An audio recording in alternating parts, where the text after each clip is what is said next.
Hey guys, and welcome to another episode of Chopcast. I'm your host, Catherine. And I'm Peter, the co-host. And today we're going to talk about psilocybin therapy.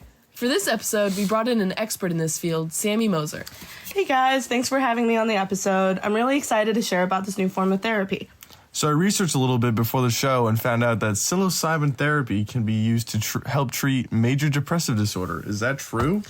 Yeah, so psilocybin therapy is a pretty new form of therapy that has recently been tried and experimented. It hasn't been approved for general use, but I still think that its findings are pretty interesting. Before I dive into this therapy, is there anything you want to know about MDD and the more conventional forms of treatment? Yeah, can you first give us an introduction of what MDD is and who is primarily affected by this disorder? Yeah, so major depressive disorder is categorized as an affective disorder where loss of interest, hopelessness, low self-image, isolation, and thoughts of suicide are experienced. Looking at the population of the United States, about 21 million people suffer from this disorder. If you dive a bit deeper, you can see that experiencing at least one major depressive disorder is more common in women than in men, and that people in the age bracket of 18 to 25 are the most likely to be diagnosed with MDD. That's really interesting. I didn't know that something as simple as either being a woman or man could affect how likely you are to get MDD. There's a decent amount of people that have MDD. Can you talk about a few of the approaches that professionals use to treat MDD? Yeah, so one of the most common forms of therapy used to treat MDD is cognitive behavioral therapy, or CBT for short.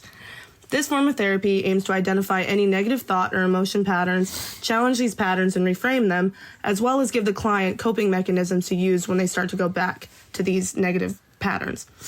There's a plethora of medications used in tandem with therapy, but some that I can remember off the top of my head are SSRIs, ketamine hydrochloride, and MAOIs. Okay, so now that we know a little bit about MDD and how it is commonly treated, can you talk about psilocybin therapy and how psilocybin actually treats MDD? Yeah, of course. So before I talk about specific studies, I want to talk about how some parts of the brain are altered in a person with major depressive disorder. To start off, I'm going to talk about the frontal lobe. People with major depressive disorder have a smaller frontal lobe, causing abnormal functioning in cognitive processes and mood regulation.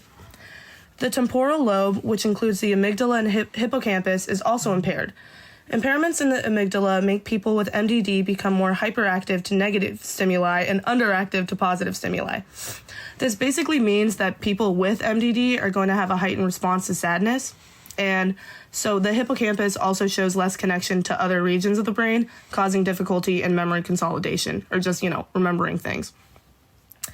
One other part of the brain affected by MDD is the striatum, which controls how a person responds to reward and motivation. A person with MDD will show a lowered response to reward and motivation, creating that sense of hopelessness and disinterest.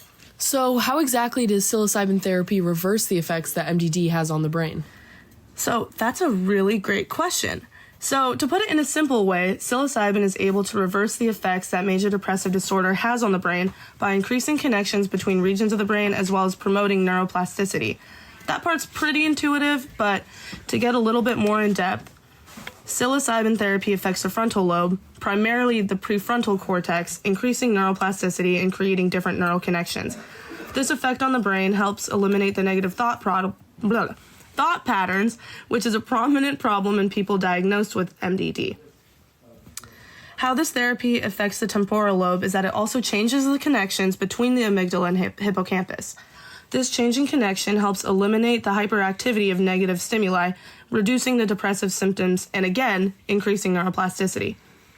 The effect on the striatum, which is again responsible for reward and motivation, is altered through increasing overall dopamine release in the brain, as well as, again, as you guessed it, increasing neuroplasticity.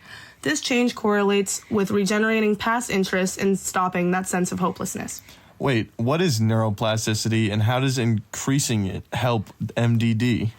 So, neuroplasticity is the brain's ability to reorganize itself and create new connections. Increasing neuroplasticity helps treat major depressive disorder because, as I touched upon a bit previously, it breaks down the connections of negative emotions and self-image and creates healthier and more positive connections in its place. Does that make any more sense? Yeah, I think that makes sense. Are there any studies that prove the mechanisms of psilocybin therapy? Yeah, there are. The first study I'm going to talk about was conducted by Alan Davis and some other experimenters. They took 27 people that were already diagnosed with major depressive disorder and created two groups. There was an immediate group who received psilocybin therapy right when the experiment started, and there was a delayed group which received the same psilocybin therapy as the immediate group, just 8 weeks after. How the therapy was structured was that both groups spent some time before their respective sessions preparing, then participating in 2 sessions that were spread apart by about a week and a half. The structure of the sessions were that they would orally take the psilocybin in capsule form, lay on a couch, and then talk about what they were feeling in that moment to a licensed professional, either a clinician or a psychiatrist. After the 2 sessions were finished, the 24 people that actually completed the whole experiment rated their symptoms of depression on a rating scale survey called the GRID-HAM-D. The results were pretty incredible. Before the therapy was administered, the immediate group had a score of around 23, and after treatment, their score dropped to 8. This decrease means that these participants experienced a significant drop in depressive symptoms after they participated in psilocybin therapy. What I got out of this study is that psilocybin therapy does help treat MDD, but what was the importance of having the immediate and delayed group? Yeah, so I might not have explained that as well as I could have. So the immediate and delayed group were needed to isolate the effects of psilocybin and exclude how time affects depressive symptoms. Depressive symptoms can change over time due to things such as spontaneous remission, placebo, and other confounding variables that are not directly associated with the intended variable, which in this case was the effect of psilocybin. The researchers were able to interpret the results from the GRID-HAM-D at a specific time where the immediate group had already gone through psilocybin therapy and the delayed group had not, making the drop in depressive symptoms a bit more meaningful. Does that make more sense now? Yeah, that cleared everything up. Thanks. Is there another study that you could touch up on? I do have one more study I want to talk about. This one is actually comparing psilocybin therapy with a placebo group. This study was conducted by Robin Rotz and others and strived to determine if a single dose of psilocybin actually created a drop in depressive symptoms. How the study was structured was that there were, again, 2 groups, but in this study there was one group that actually took the psilocybin pill and another group that took a placebo pill. Why do you need the placebo group? So, a placebo group is needed to determine if the thing that is being studied, in this case, the effects of psilocybin treatment on MDD, has real effects or if the effects are being created simply due to other variables that are not relevant to the study. Another strategy that they used to make sure that psilocybin was the thing that was creating the effects was making the experiment double-blind. Making the experiment double-blind is important because neither the researcher nor the participant knows if they took the placebo pill or the actual psilocybin, making sure that there's no bias towards the results. It's basically just an extra measure of precaution. So did the results of this experiment align with the results of the last study you talked about? Did psilocybin therapy actually help reduce depressive symptoms?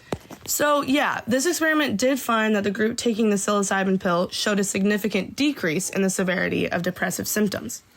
Okay, so now we know that psilocybin therapy is another potential form of treatment for MDD. Are there any benefits for this treatment over other more conventional treatments and medications? Why is this discovery relevant for people diagnosed with MDD? Well, I think the options for therapy, like CBT, are beneficial for MDD. Many of the medications available have their flaws and don't work for a lot of people who try them. Take, for example, SSRIs. While their main effect is to reduce depressive symptoms, they come with a handful of problems like nausea, headaches, numbing of emotions, and sexual dysfunction. A lot of people are deterred from taking SSRIs or stop taking them due to these problems. Also, another problem is that SSRIs only help about half of the people that are on them. Another medication, ketamine hydrochloride, has a potential to create dependence, and it also can create blurred reality, nausea, and loss of appetite. Again, these side effects are not too desirable. Psilocybin is not considered to be addictive, nor does it really create as many side effects if used in moderation and in a professional way. So, in the end, I think that the creation of this therapy just gives people with major depressive disorder an alternative option that may produce more beneficial effects than the other forms of treatment that are already in practice. Well, you heard it here. Psilocybin actually does have the potential to treat MDD. Thanks for listening, and tune back in next week for another episode of Chopcast. Stay chopped!